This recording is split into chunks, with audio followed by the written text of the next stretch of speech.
السلام عليكم. السلام ورحمة الله. ضياف ربي. أهلا وسهلا. معك قناة الوي بي سي، والقناة الوي بي سي اليوم راه في زيارة خاصة لعند السيدة سفيرة النوايا الحسنة ببوليلة. أهلا وسهلا. تفضلوا معنا. تفضلي. أهلا وسهلا بقناة الوي بي سي عندي في داري. شكرا. مرحبا بكم. شكرا. تفضلي. أهلا وسهلا أستاذ، مرحبا. تفضلوا.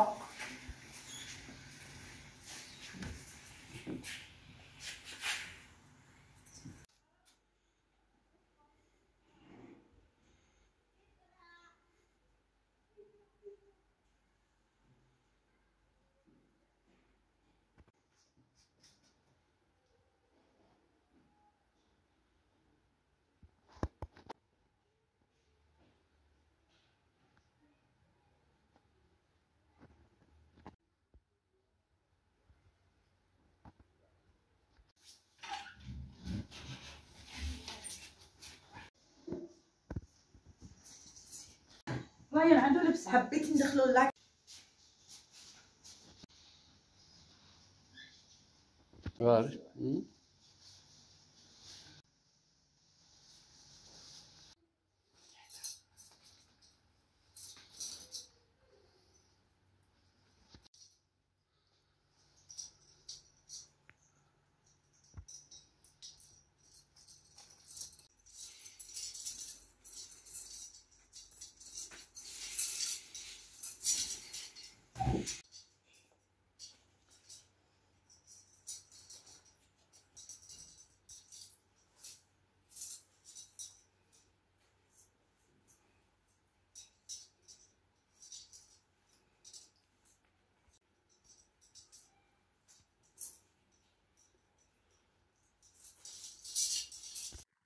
لباس تقليدي جزائري قسنطيني. هذه جبة قسنطينة.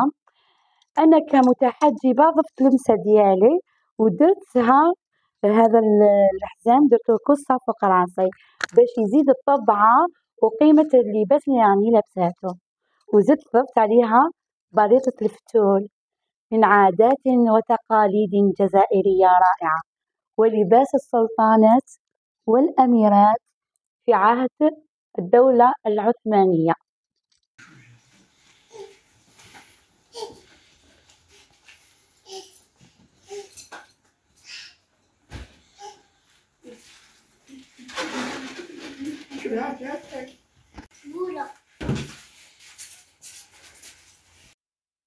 الآن أنا حنوريكم لباس تقليدي الجزائري الرائع. هذا هو البدرون الجزائري. البدرون عنده قصة جميلة ورائعة جدا. البدرون هو لآخر سلطانات الجزائريات، زفيرة هي اللي كانت مصممة لهذا البدرون الجزائري، ودرنا له درك الحزام تاعو، وزدنا ضفنا عليه جيلي ولا كان يقول لها الغليلة.